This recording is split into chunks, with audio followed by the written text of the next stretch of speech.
21st Precinct, Sergeant Waters. Where? Well, how do you know he was killed? Now, where is it? Between 3rd and Lexington or 2nd and 3rd? Well, who found him? Oh.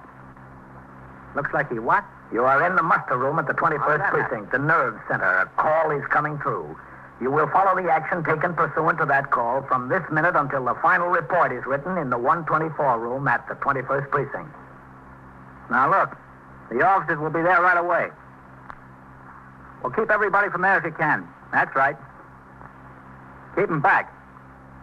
The officers will be right there. You just stay around until they come. 21st Precinct. It's just lines on a map of the city of New York.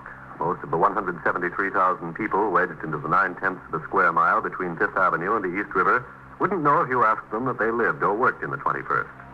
Whether they know it or not, the security of their homes, their persons, and their property is the job of the men of the 21st Precinct. The 21st, 160 patrolmen, 11 sergeants, and 4 lieutenants, of whom I am the boss. My name is Kennelly, Frank Kennelly. I'm captain in command of the 21st. It was 10 minutes after 8 a.m. I signed the blotter after I turned out the platoon and left the station house at the end of my night tour after having been on duty since 4 o'clock the previous afternoon.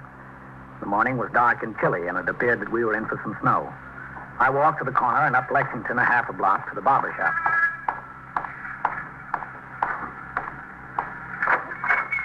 Come in. Come in. You're next, Captain. No waiting this morning. How are you, Joe? Oh, no complaints. I take your coat. Oh, thanks. And the hat. Yep. In the chair, Captain. You got in a fight last night, Captain? No, I was working. Boy, some fight. It was some fight. Yeah? I don't know how the guy stood on his feet as long as he did. I don't know. What'll it be this morning? The work? No, just a haircut, Joe. Just a haircut, yeah. So how's the police business? Quiet. Knock on wood, huh? Knock on wood. I guess that is the only business in the world when you're in it, you like it to be quiet. Oh, you want a little more off on the top this time, Captain, or about the same? Oh, about the same. About the same.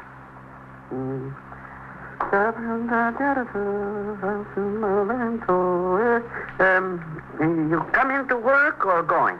Oh, I just signed out. Oh. I never could get straight how you work. The days, nights, what? Oh, I've been on the job since 4 o'clock yesterday afternoon. I was off at 8, and I'm not due back until 8 tomorrow morning. Mm-hmm. And then what? Until 6 tomorrow night. Boy, some hours. Especially that 4 in the afternoon to 8 in the morning deal. Like the fighter last night. How could you stand on your feet? It's not so bad, Joe. If things quiet down about 3, 4 o'clock in the morning, I get a little sleep on the couch in my office. It's not like being home in the bed, believe me. I believe you, Joe.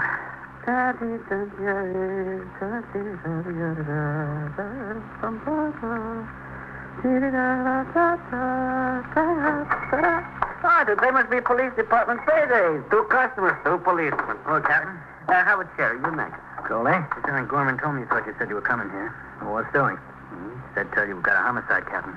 Where? 78th Street near 3rd Avenue. Homicide? What's that, murder? Unidentified male, about 35 years old. Shot? They don't know yet, Captain.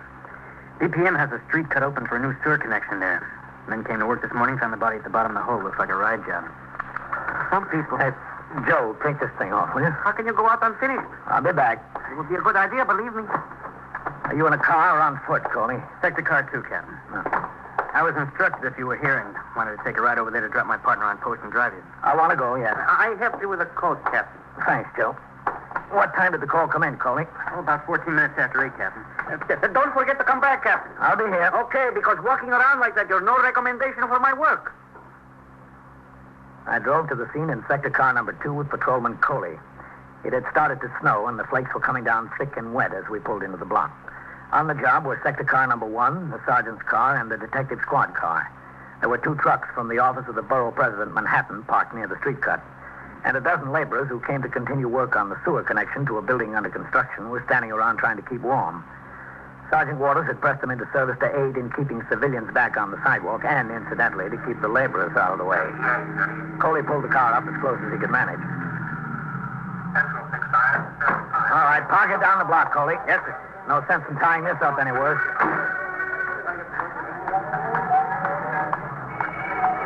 Excuse me there, will you? Police officer coming through here. Huh? Sergeant Waters? Hello, Captain.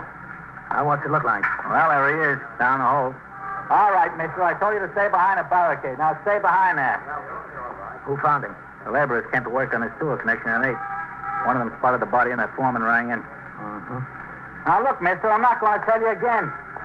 Well, the detectives got on the job fast enough, didn't they? Yes, sir. I'll go talk to Lieutenant King. Look, you know better than anybody else. Stay behind that barricade. Hello, Matt. Hello, Captain. What do we got, man? Looks like homicide, all right, Captain. Who is he? No idea yet. We're waiting for the medical examiner and a photographer. Should be here any minute. Is that how we found him? Yes, sir. Right down there at the bottom of the trench. Well, this is a pretty busy street.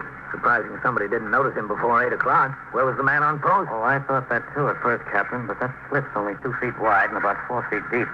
From the side, somebody'd have to get almost to the edge of the trench to see the body.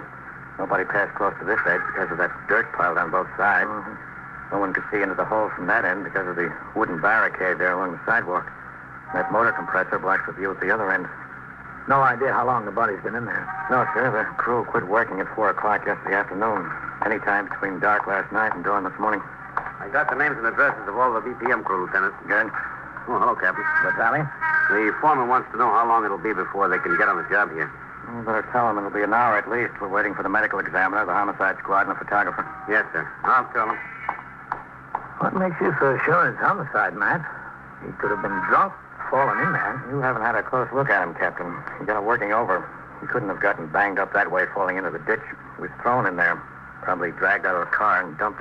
Any sign of a gunshot wound? He might have been shot. We can't tell from the position the body's in. We'll know more about that when we can move him. There wasn't any sign of anything in these piles of dirt, was there? If the body was dumped, whoever did it had to walk across these piles of dirt. There might have been, Captain, but there isn't now. When the first officer got on the scene, those 12 laborers were all over the place. Well, looks like this might turn into a pretty heavy snowstorm. Yeah, it does. All I need, a homicide case, and go home and shovel the snow. Captain Kennelly. Yes, Sergeant?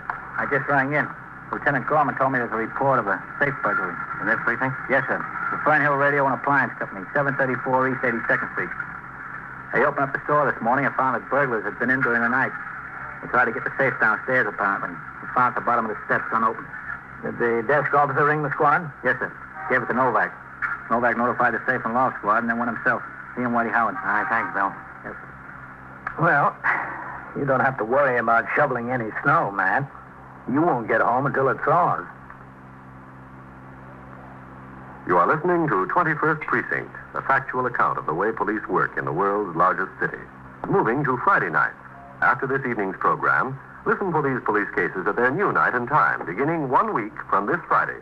Don't forget, Captain Kennelly and his hard-working enforcers of the law will bring you their thrilling assignments again beginning Friday, December 4th, on most of these same CBS radio stations. Now back to 21st Precinct and Captain Frank Kennelly. Within another few minutes, detectives from the Manhattan East Homicide Squad and a deputy medical examiner had arrived at the scene. While the Homicide Squad photographer made the required pictures, Lieutenant King, as the ranking officer of the Detective Division present, dictated to the Homicide Squad stenographer a detailed description of the position and appearance of the body and of the surrounding conditions. No identification of any kind was found in the pockets of the victim. The medical examiner reported to Lieutenant King that preliminary observation revealed no gunshot wounds. Death appeared to have been caused by a fractured skull. Finally, Patrolman Adam Austin, the first member of the force at the scene, placed a UF-95 tag on the body, and it was removed to the Bellevue morgue for identification and autopsy. And the investigation began. I then went to the scene of the safe burglary at 734 East 82nd Street. Detectives of both the safe and loft squad and the 21st squad were on the job. The uniformed officers had already resumed patrol. I returned to the barber shop. Joe completed my haircut, and I walked around the corner to the station house where Lieutenant Gorman was desk officer and Sergeant Waters was now on telephone switchboard duty. Hello, Captain. Sergeant? Mrs. Kennelly called.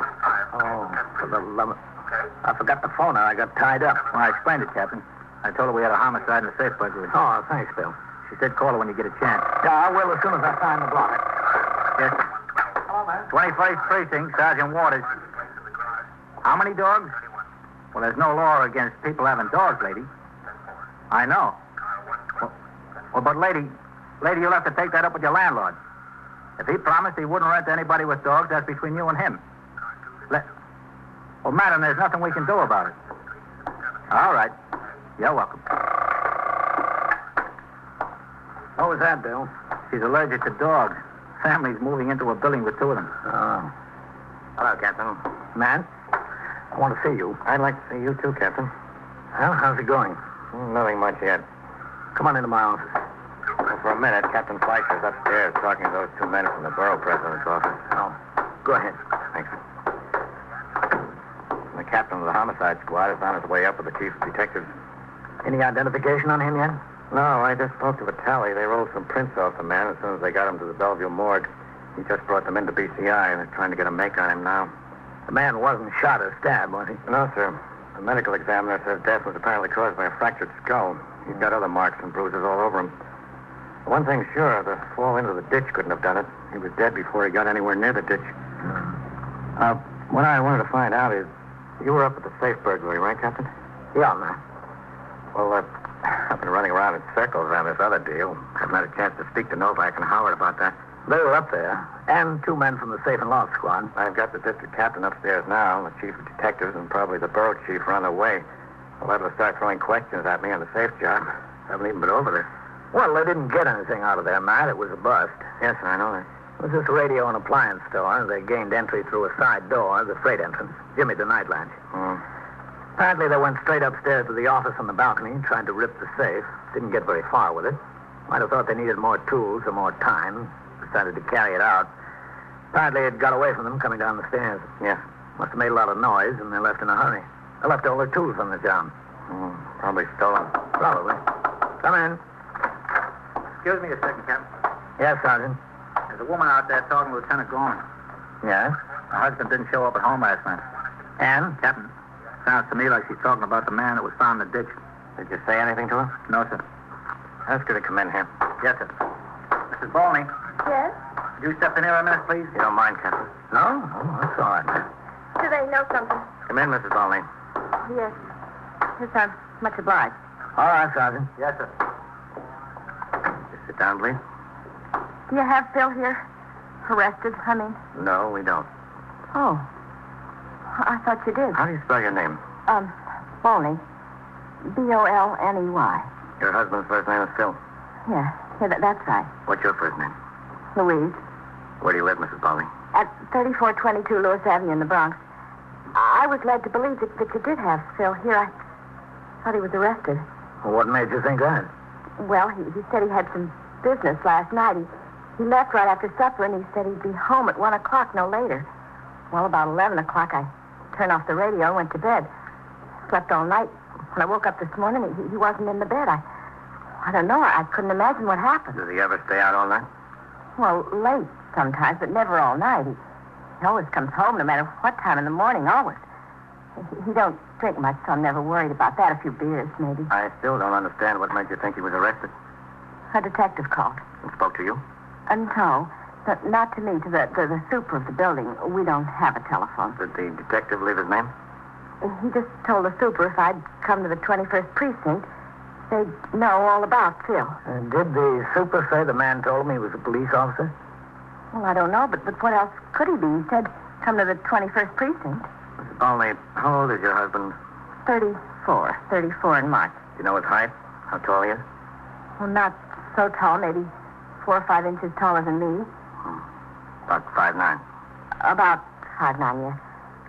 Listen, don't you know anything? I mean, who'd call and say such a thing? And Phil not coming home. Has your husband ever been arrested? Well, he's been in a little trouble, yeah. What kind of trouble? He was away. Where? Sing Sing. But he's been all right. He's had no trouble since he's been back. No trouble at all. He was getting along fine. He's got a job. He's working every day, and the parole officer says he was doing very well. You said he was in the habit of staying out late at night. He's not supposed to do that if he's on parole. It's not often. You know who he was out with last night, Mrs. Bolney? Some friends. I don't know. On business. Excuse me. Where could he be? I don't know. 21st Precinct, Captain Kennelly.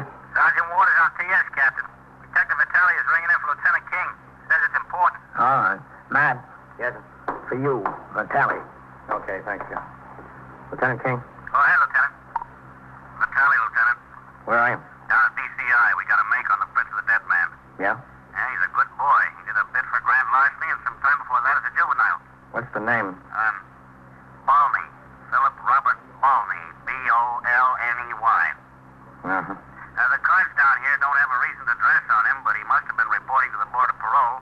I can check and see what address they've got. No, that won't be necessary, Vitaly. Yes, sir. You can get a mug shot from DCI and come on in here. All right, Lieutenant. Yes, sir. They got a make, Captain. Did they? Yeah.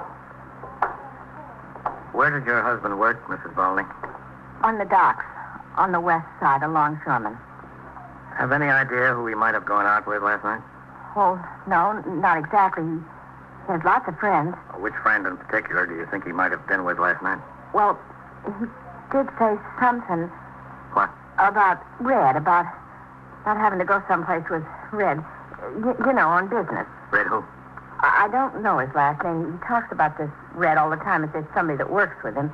You know, Doc Wallopin. Would you know this Red if you saw him? No, I never met him. I only heard Phil talk about him. Listen, if you don't have him arrested here, Phil, I mean, where is he? Where could he be? Do you think maybe he went right to work this morning? No, Mrs. Balney, I don't think so. I'm pretty sure we know where he is. Well, this is a fine time to tell me. Why didn't you tell me before? Well, Captain, why didn't you tell me? We just found out about it. Well, where is he? Down at Bellevue, we think. What's he doing down there? Oh, is he sick? Oh, is he in... He's not dead. Yes, he is. I'm sorry. After a few minutes, Lieutenant King took Mrs. Balney upstairs to the 21st Detective Squad.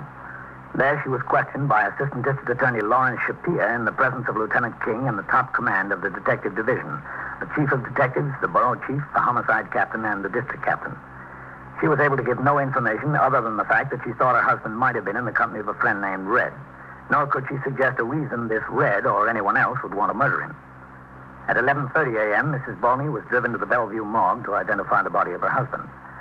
I remained in my office and cleaned up some paperwork that had hung over. A little after 12, the top command of the Detective Division signed the blotter and left the precinct. I walked out of my office and into the lieutenant's locker room where a pot of coffee was on the fire. Captain? Oh, come in, man. Well, I guess there won't be much snow to shovel whether I'm home or not. Stopped. Yeah. How about a cup of coffee? Yes, sir, thanks. Grab a cup. Smells good. Sugar's in the drawer. No, thanks. Well, how are you doing? Oh, all right, I guess.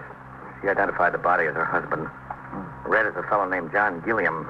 He didn't show up for a job on the docks this morning. Well, that's a good sign. For us, yes, sir. Not for him. I've got 6 men out looking for him. Oh, your bosses seem to think it's in pretty good shape, man. I saw them troop out of here. Well, they can't sit around and twiddle their thumbs, Captain. Don't have much to go on yet. What kind of fellow is this Red? Well, he's been in a couple of jams. Never any convictions, but he's been questioned in connection with some burglary deals. Oh, incidentally, anything on the safe job? No, not much, Captain. Listen, Matt, did you speak to the medical examiner again on this Phil Balney? Yes, sir, what? All these fractures and bruises he had, were they all internal injuries? No open cuts? No, sir.